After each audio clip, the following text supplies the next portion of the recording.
Chapitre 9. Je crois qu'il profita pour son évasion d'une migration d'oiseaux sauvages. Au matin du départ, il mit sa planète bien en ordre. Il ramena soigneusement ses volcans en activité. Il possédait 2 volcans en activité et c'était bien commode pour faire chauffer le petit déjeuner du matin. Il possédait aussi un volcan éteint, mais comme il disait, on ne sait jamais. Il ramena donc également le volcan éteint. S'ils sont bien ramenés, les volcans brûlent doucement et régulièrement, sans éruption. Les éruptions volcaniques sont comme des feux de cheminée. Évidemment, sur notre Terre, nous sommes beaucoup trop petits pour ramener nos volcans.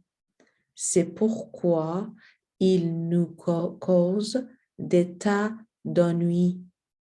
Le petit prince arracha aussi, avec un peu de mélancolie, les derniers pousses de baobab.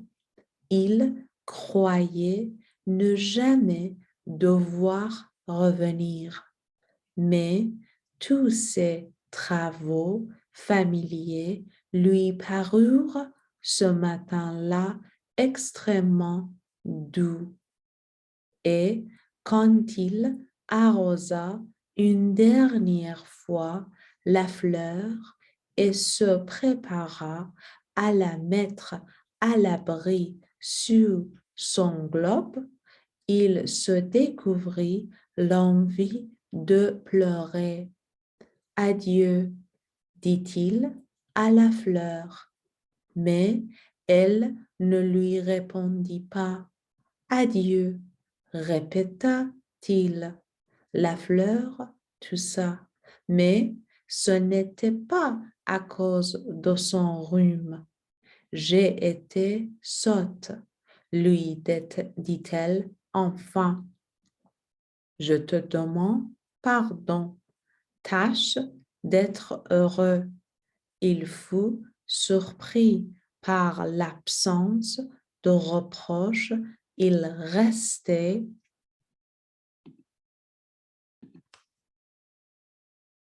là, tout déconcerté, le globe en l'air. Il ne comprenait pas cette douceur calme. « Mais oui, je t'aime », lui dit la fleur. « Tu n'en as rien su par ma faute. Cela n'a aucune importance, mais tu as été aussi sot que moi. Tâche d'être heureux. Laisse ce globe tranquille. Je n'en veux plus. Mais le vent, je ne suis pas si enrhumée que ça. L'air frais de la nuit me fera du bien. Je suis une fleur. Mais les bêtes, il faut bien que je supporte 2 ou 3 chenilles si je veux connaître les papillons. Il paraît que c'est tellement beau. Sinon, qui me rendra visite? Tu seras loin, toi. Quant aux grosses bêtes, je ne crains rien. J'ai mes griffes. Et elle montrait naïvement ses 4 épines. Puis elle ajouta, ne traîne pas comme ça. C'est agaçant. Tu as décidé de partir. Va-t'en, car elle ne voulait pas qu'il la vît pleurer. C'était une fleur tellement orgueilleuse. Chapitre 10.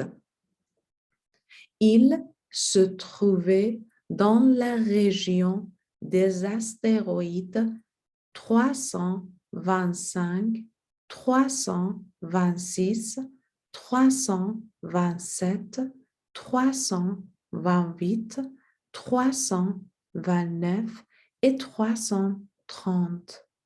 Il commença donc par les visiter pour y chercher une occupation et pour s'instruire. Le premier était habité par un roi. Le roi siégeait habillé de pourpre et d'hermine sur un trône très simple et cependant majestueux. Ah, voilà un sujet, s'écria le roi quand il aperçut le petit prince. Et le petit prince se demanda comment peut-il me reconnaître puisqu'il ne m'a encore jamais vu. Il ne savait pas que pour les rois, le monde est très simplifié. Tous les hommes sont des sujets. Approche-toi, que je te vois mieux, lui dit le roi qui était tout fier d'être enfin roi pour quelqu'un. Le petit prince chercha des yeux où s'asseoir, mais la planète était tout encombrée par le magnifique manteau d'hermine. Il resta donc debout et comme il était fatigué, il bâilla. Il est contraire à l'étiquette de bâiller en présence d'un roi, lui dit le monarque. Je te l'interdis. Je ne peux pas m'en empêcher, répondit le petit prince tout confus. J'ai fait un long voyage et je n'ai pas dormi. Alors, lui dit le roi, je t'ordonne de bâiller. Je n'ai vu personne bâiller depuis des années. Les bâillements sont pour moi des curiosités. Allons, bâille encore. C'est un ordre. Ça m'intimide. Je ne peux plus, fit le petit prince tout rougissant. Répondit le roi. Alors, je t'ordonne tante de bâiller et tante de. Il bourdouillait un peu et paraissait vexé, car le roi tenait essentiellement à ce que son autorité fût respectée. Il ne tolérait pas la désobéissance. C'était un monarque absolu. Mais comme il était très bon, il donnait des ordres raisonnables. Si j'ordonnais, disait-il couramment, Si j'ordonnais à un général de se changer en oiseau de mer et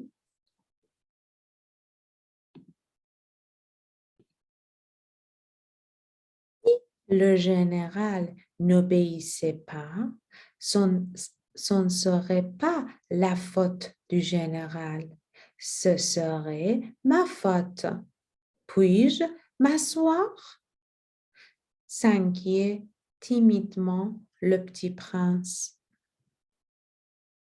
Je t'ordonne de t'asseoir, lui répondit le roi, qui ramena majestueusement un pan de son manteau d'hermine. Mais le petit prince s'étonnait. La planète était minuscule. Sur quoi le roi pouvait-il bien régner? Sire, lui dit-il, je vous demande pardon de vous interroger. Je t'ordonne de m'interroger, se hâta de dire le roi.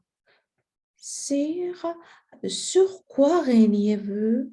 Surtout, répondit le roi avec une grande simplicité. Surtout, le roi, d'un geste discret, désigna sa planète, les autres planètes et les étoiles. Sur tout ça, dit le petit prince, sur tout ça, répondit le roi, car non seulement c'était un monarque absolu, mais c'était un monarque universel. Et les étoiles vous obéissent? Bien sûr, lui dit le roi. Elles obéissent aussitôt. Je ne tolère pas l'indiscipline. Un tel pouvoir émerveilla le petit prince.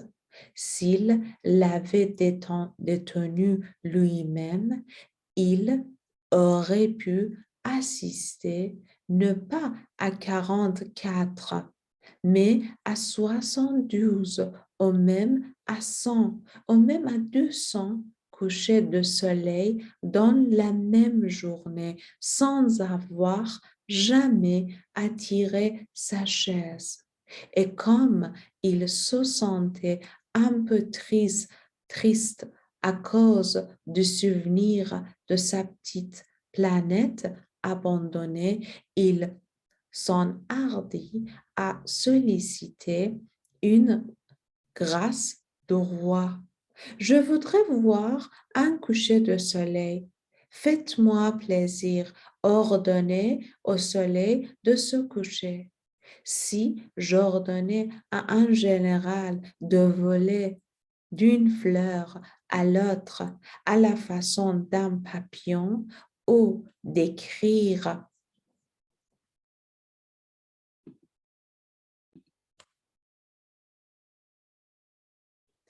une tragédie ou, ou de se changer en oiseau de mer, et si le général n'exécutait pas l'ordre reçu, qui de lui ou de moi serait dans son tort?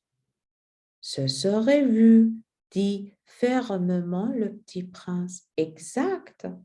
Il faut exiger de chacun ce que chacun peut donner, reprit le roi. L'autorité repose d'abord sur la raison. Si tu ordonnes à ton peuple d'aller se jeter à la mer, il fera la révolution. J'ai le droit d'exiger l'obéissance parce que mes ordres sont raisonnables. Alors, mon coucher de soleil rappela le petit prince qui jamais n'oubliait une question une fois qu'il l'avait posée. Ton coucher de soleil, tu l'auras, je l'exigerai, mais j'attendrai dans ma science de gouvernement que les conditions soient favorables. Quand ça sera-t-il? S'informa le petit prince. Lui répondit le roi qui consulta d'abord un gros calendrier. Hum, Ce sera ce sera ce soir vers 7h40 et tu verras comme je suis bien obéi. Le petit prince bâilla. Il regrettait son coucher de soleil manqué et puis il s'ennuyait déjà un peu. Je n'ai plus rien à faire ici, dit-il au roi, je vais repartir. Ne pars pas, répondit le roi qui était si fier d'avoir un sujet. Ne pars pas, je te fais ministre. Ministre de quoi? De la justice. Mais il n'y a personne à juger. On ne sait pas, lui dit le roi, je n'ai pas fait encore le tour de mon royaume. Je suis très vieux, je n'ai pas de place pour un carrosse et ça me fatigue de marcher. Oh, mais j'ai déjà vu, dit le petit prince qui se pencha pour jeter encore un coup d'œil sur l'autre côté de la planète. Il n'y a personne là-bas non plus. Tu te jugeras donc toi-même, lui répondit le roi. C'est le plus difficile. Il est bien plus difficile de se juger soi-même que de juger autrui. Si tu réussis à bien te juger, c'est que tu es un véritable sage. Moi, dit le petit prince, je puis me juger moi-même n'importe où. Je n'ai pas besoin d'habiter ici.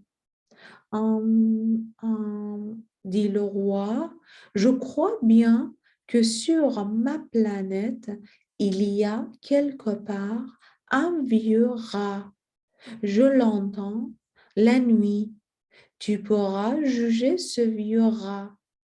Tu le condamneras à mort de temps en temps.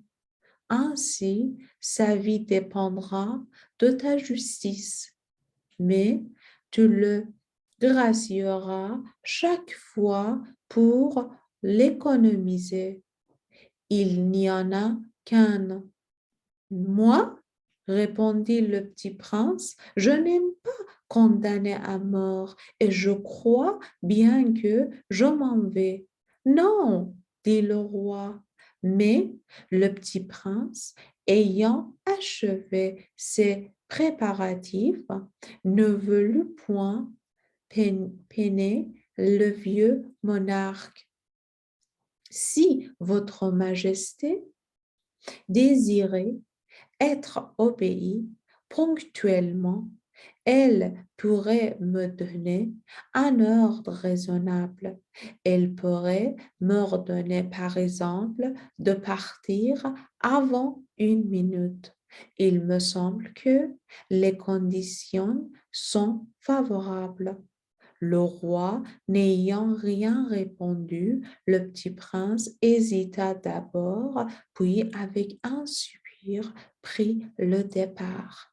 Je te fais mon ambassadeur, se hâta alors de crier le roi. Il avait un grand air d'autorité. Les grandes personnes sont bien étranges, se dit le petit prince en lui-même durant son voyage.